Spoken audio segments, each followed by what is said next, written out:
Welcome to the debate. There is a narrative in football that is, well, stickier than any other. A storyline written in what seemed like permanent ink across the back pages for over a decade.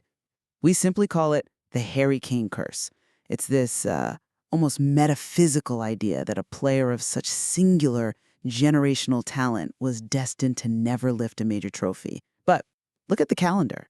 It is January 29, 2026. We are deep into the winter of Harry Kane's third season at Bayern Munich. And the trophy cabinet, which was once the punchline of 1,000 jokes, now houses a Bundesliga Meisterschal, the championship shield, and a DFL Super Cup. The question we are grappling with today is one of legacy and, narrative closure. Has the curse definitively been broken, buried beneath German silverware?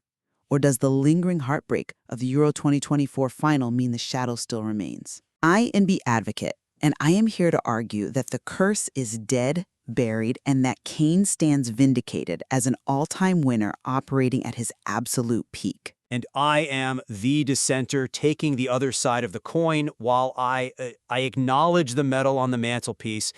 And I'm sure it's polished very nicely. I am arguing that winning domestic titles with Bayern Munich is the bare minimum expectation. It is a baseline competence, not a curse breaker. To truly exercise the ghosts of, nearly man status, one requires a Champions League or an international trophy, especially after what we witnessed against Spain and Berlin back in '24. That wound hasn't healed just because he won the Bundesliga. It is good to be back across the table from you. Let's not waste time on pleasantries because this topic touches a nerve for every football fan, English or otherwise. I want to start with the cold, hard facts because narratives often lag behind reality. The trophyless tag, which hung around Kane's neck like an albatross during his Tottenham years, it's factually incorrect as of May 2025. Okay, factually, yes. I'll grant you that. But contextually, that is where we are going to have a significant disagreement. Hold on, let's establish the timeline first so everyone is on the same page. On May 4, 2025, the mathematical certainty arrived. Bayer Leverkusen dropped points, Bayern Munich had done their job against Leipzig, and Harry Kane became a Bundesliga champion. He didn't just stumble across the line, he marched across it. Then, just 3 months later, August 16, 2025, in the DFL Super Cup against VfB Stuttgart, who scored the crucial goal in a 2-1 victory? Harry Kane. He has lifted 2 trophies in the last 9 months. He was the Bundesliga Player of the Season for 2024-25. He won the Torjägerkanone, that's the cannon trophy given to the top scorer in Germany, back-to-back. He won the European Golden Shoe for the 23-24 season. So to persist with the word curse when a man is literally currently holding the German Super Cup seems to me to be a willful ignorance of the present reality. I see why you emphasize the silverware. Visuals matter. And I certainly don't begrudge Kane the feeling of confetti falling on his shoulders. He deserves that. But if we are being intellectually honest about what the Harry Kane curse actually signified, well, it wasn't just about having 0 trophies. It was about falling short when the lights were brightest. It was about the team failing to get over the line in defining moments. You mentioned the Bundesliga title in 2025. I have to remind you of the irony of his debut season, 2023-24. How can I not? It is the foundation of the modern curse narrative. Kane arrived in Munich, scored, 36 goals, an absurd individual campaign. And yet, for the first time in over a decade, Bayern Munich lost the title. They finished 3rd. The narrative feeds on that irony. He joins a team that won 11 straight titles, and the moment he walks in the door, they stop winning. Yes, they corrected course in 2024-25, but that brings me to my core philosophy here. Winning the Bundesliga with Bayern Munich is par for the course. It is the default setting of German football. It is like a surfer catching a wave that was already cresting. The curse was never about whether he could win a league that his club is financially engineered to dominate. It was about whether he could change the destiny of a team in a 50-50 final. I think you are setting a moving goalpost, which is incredibly unfair to the athlete. But let's dig into that first point of contention, the weight of that Bundesliga title. You call it the default setting. I fundamentally disagree with that framing. You cannot call it a default victory when you look at the pressure cooker he stepped into. Pressure is relative. The pressure on Bayern to win is internal, sure, but the competitive balance is heavily skewed in their favor. Though, look at the psychological state of the club. In that 2023-24 season, Leverkusen went unbeaten under Xabi Alonso. They were a phenomenon. Bayern didn't just lose, they were blown out of the water tactically. The pressure on Kane entering the 2024-25 season, the season he finally won it, was immense. The narrative wasn't just Bayern needs to win. The narrative was that he was the bad luck charm, that he was the virus in the machine. If they had failed again, his legacy would have been in tatters. Instead, how did he respond? He didn't just participate, he dominated. He became the fastest player to reach 50 Bundesliga goals, doing it in 43 games, shattering Erling Haaland's record. Haaland's record is impressive, and Kane's efficiency is undeniable. I'm not questioning his ability to score goals against Bochum or Mainz on a rainy Saturday. That has never been the doubt. But it isn't just a lower-tier teams. Look at the efficiency. As of December 2025, just last month, he reached 100 Bundesliga goal contributions, that's goals and assists combined, in just 78 matches. He shattered Roy Mackay's record, which stood at 113 matches. Think about that gap. He did it 35 games faster than the previous record holder. That is a massive discrepancy. He's operating at a statistical level that we rarely see in the history of the league. He didn't just ride the bus to a title. He was the engine, the driver, and the mechanic. You can't diminish the achievement of winning a league title after the psychological blow of the previous year just because the shirt is red. He stabilized a rocking ship. I appreciate this statistical dominance. Truly, I do.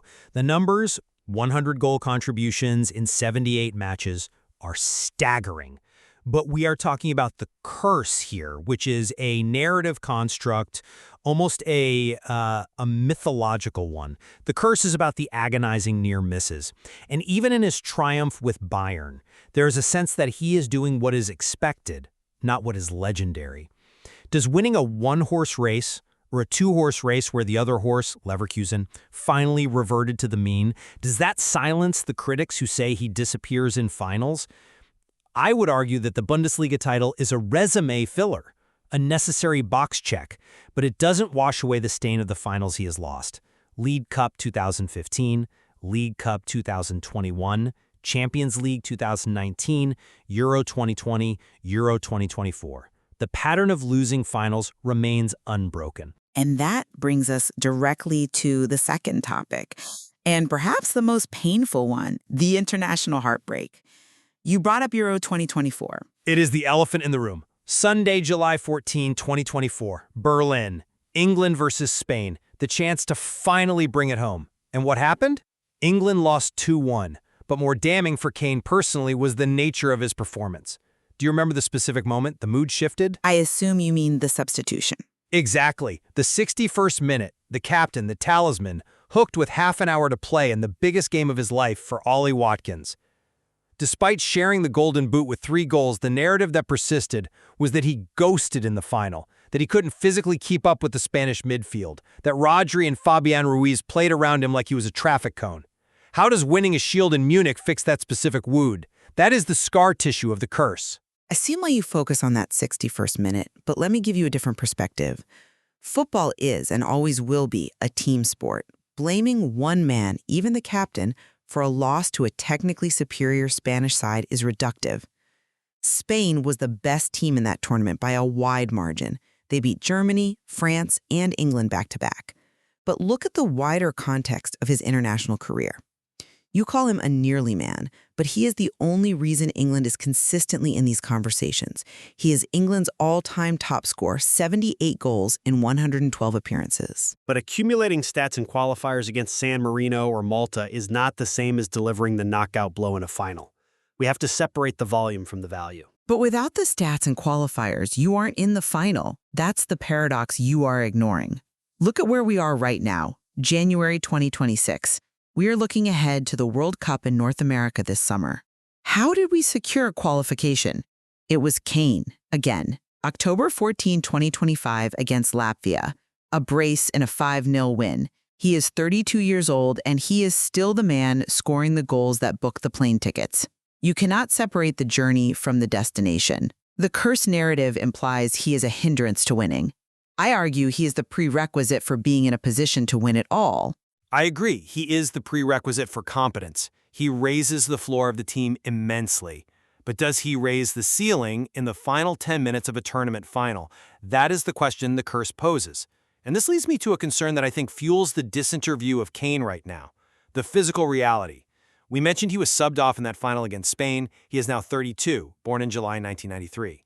There is a persistent theory that the curse isn't metaphysical, it's actually just biology, that his history of ankle injuries means he fades in the second half of seasons or tournaments. Is the curse actually just physical decline at crucial moments? I am not convinced by that line of reasoning at all, and I have evidence to the contrary. We have to look at the player's own testimony and the medical reality. In November 2024, Kane gave a very revealing interview to Sky Sports where he explicitly addressed this fading narrative. He stated he is performing at his highest level ever and feels as good as he ever has. With respect, every athlete says they feel great until the day they retire.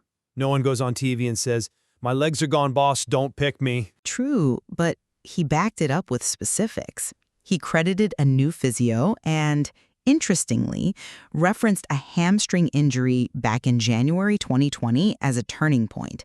He said that injury forced a career-changing reassessment of his body management. He started focusing on proprioception, on ankle stability, on recovery. He hasn't had a major issue since then. He realized that as he got older, he had to adapt, knowing when to push and when to hold back. And look at the season, the current 2025-26 campaign. We are in January. The winter break just ended. He has played 19 Bundesliga games and scored 21 goals. That is not a man who is fading physically. If anything, he is evolving. Evolving into what, though? That is the question. You see evolution. I see a player who has to drop deeper because he can no longer run in behind. He drops deep because he is the most creative number 9 in the world. That's a quote from Opta Analyst, by the way, not just my opinion. He isn't just a poacher, he is a playmaker. He links play, he spreads the ball, and then he arrives in the box to finish. That style of play ages like fine wine. Look at Benzema. Look at Teddy Sheringham. Kane is moving into that phase where his brain is faster than any defender's legs. He doesn't need to outrun a 20-year-old center back. He just needs to outthink him. That's a compelling argument for club football, where the tempo can be controlled and you have runners around you. But have you considered the brutal reality of the upcoming World Cup? The 2026 tournament will be played in the heat of North America, travel across 3 countries, humidity in Miami, altitude in Mexico, intense scheduling.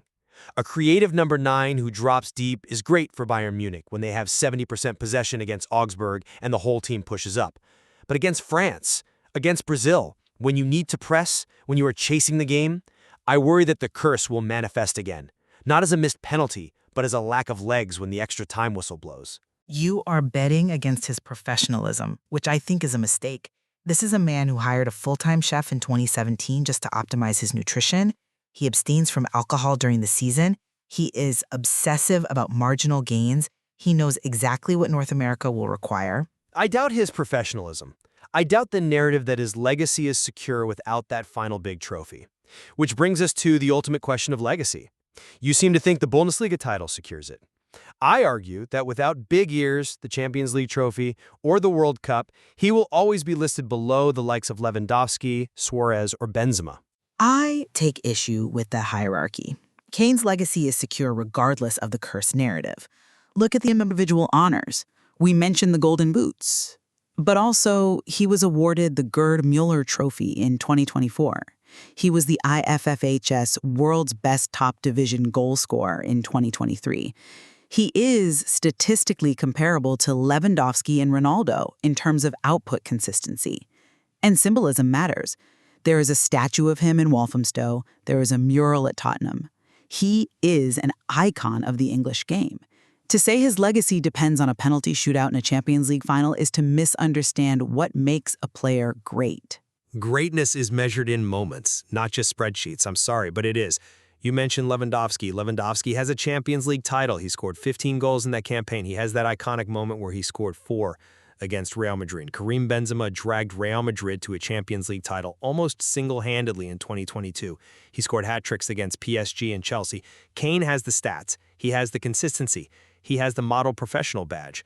But he lacks that defining Benzema 2022 moment of triumph against the odds. The curse is simply a shorthand for saying he hasn't yet grabbed a game by the scruff of the neck and said, "We are winning this because I say so." And I would argue his moment is the sustained excellence of a decade. He has normalized greatness to the point where we take it for granted. But let's look at the future. Kane has stated he has no plans to retire after the 2026 World Cup. He believes he can keep going. Which puts even more pressure on 2026. The dissenter in me says that the 2026 World Cup is the ultimate test. If England falls short again, say a quarterfinal exit, and Kane is the captain, the narrative will not be he won the Bundesliga in 2025. It will be he never won the big one. The curse has evolved from trophyless to unable to win the one that matters. I think that is a harsh standard that we apply to almost no one else. Did we say Messi was cursed until 2022? Yes, actually. People did. Exactly. And then he broke it. He broke it definitively in Qatar. Kane hasn't done that yet. That is my point. But Messi didn't have a curse of 0 trophies. He had won everything at club level. Kane has now started winning at club level. The dam has broken. That's my position. Once you start lifting trophies, the Bundesliga, the Super Cup, winning becomes a habit.